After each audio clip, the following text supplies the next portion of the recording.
efficient, lethal,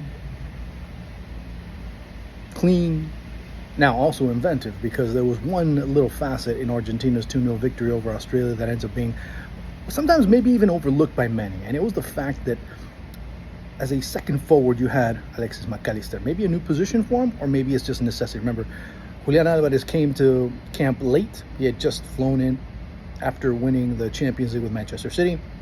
Lautaro Martinez was going to be out after being after playing the Champions League final, and then of course we already knew that he was going to be undergoing treatment for his ankle. So right there off the bat, there were 2 absences. So it was interesting to see that first and foremost. Let's get that out of the way. And seeing McAllister play in that position ends up being kind of an interesting experiment of sorts that ends up being a viable tactical variation in the event that you do have players like Alvarez and like Martinez missing going into World Cup qualifying play. Overall, Argentina played well.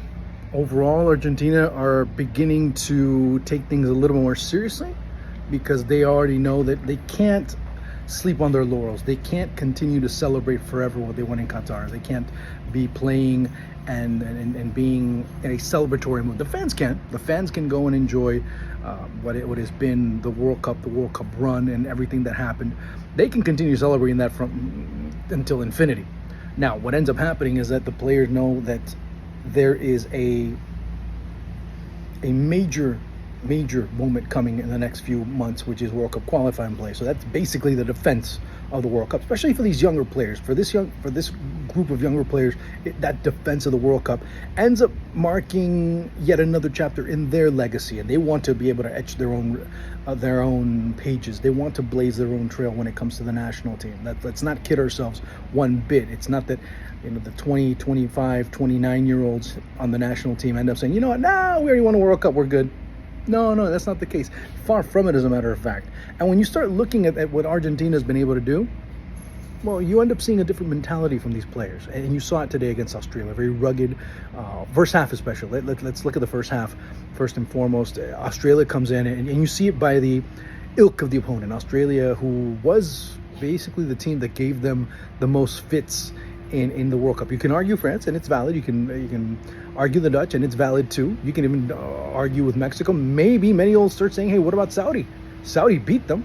And yeah, you'd be right too. But if you look at that match against Australia, look at how complicated the game was, how bumpy and how lacking in rhythm Argentina happened to be in that entire match. So they did give them fits, and they gave them fits today, despite having a brilliant goal from Leo Messi. He scores this in the first minute. That was the fastest goal of his career. That was amazing. I mean, that's an amazing stat there that ends up being brought in. Not only the fastest goal with the Argentine national team, the fastest goal in his career at 70, I think it was 79 seconds or something like that. But that was the fastest goal he scored in his career. Messi played well.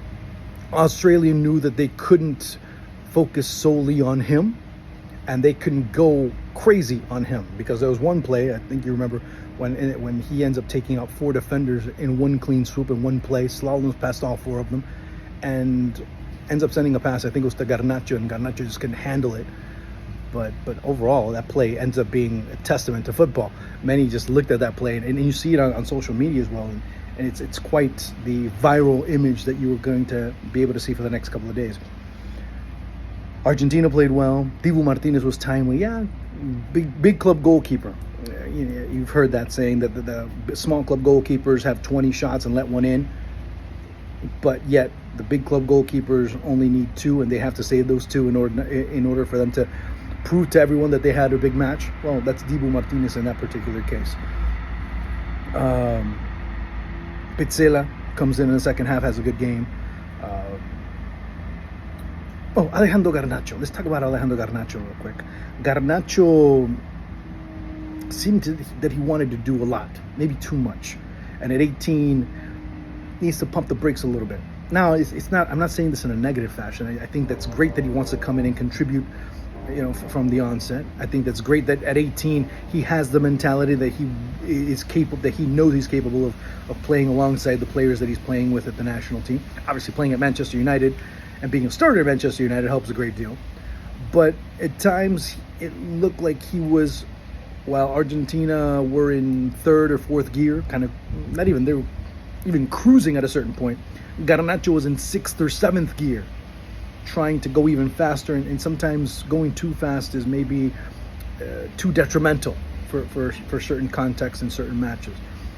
He still has time. They still want to carry him into this process a little bit more, and that's where he has to understand that Leo Scaloni is going to hold him off a little bit, is going to bring him in little by little. Maybe in the match against Indonesia, he's going to get significant minutes, most likely, because there's going to be a lot of players that are going to be gone. Messi being one of them. He's going to go straight to vacation. Now, what he said about the World Cup kind of clarifies a lot of things. Many were saying, "Oh, he's done," you know. Maybe he talked about it. He talked to us in Qatar about maybe that being his last dance. But he's taking it prudently. He's saying, look, I'm going to go step by step. I don't know how I am going to be in 6 months, how I'm going to be in a year. You know, it's a process, and he has to see, and he has to feel it, and he has to go and analyze it himself in terms of what he wants to do going forward. Yeah, maybe this year he feels fine, but he'll be 36 next week. How is he going to be feeling? Is he going to be motivated? Is he going to be motivated first and foremost? Does he feel like he can physically compete at the level that he's going to be dependent upon? No, it's going to be a different Messi. It's not going to be a player that's going to be able to consistently for 90 minutes run. No, he's going to stand. He's going to look around. He's going to be able to get past 3 or 4 defenders, as he tends to do. And the closer to goal you have him, the better. But he's going to let the young guys run. He's going to let Julian Alvarez and Enzo Fernandez and McAllister and everybody else that's around him do the running. And then, of course, he ends up doing the more precise work. Everyone shine. Everyone do their thing. Everybody perform at the top level. I'm the cherry on top. That's what it's been. He's been the cherry on top. He's been that accelerator fuel you add to gasoline. So that's what he's going to be doing. But overall, I like the match. The Socceroos played well. They competed, and it's a team that shows that they're serious. Look, I'll be honest with you. The Socceroos, obviously, they consistently are now qualifying out of Asia, but they could easily be qualifying out of North America. Easily qualifying out of North America, and they could have a chance to qualify out of South America too. I see this team. It's a very well coached team. It's a very solid team. No incredible superstars, but overall from top to bottom, a team that is very solid, and a team that's very consistent, and a team that understands how they know how to play. So they picked a very good opponent. Now it's time to relax, as there will be Indonesia. The next match they'll play in Jakarta on Monday to end their June FIFA window.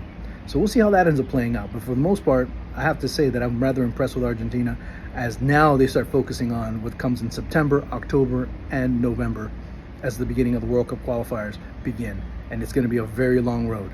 We'll see what twists and turns end up happening during that time. All right, guys, talk to you soon. Ciao.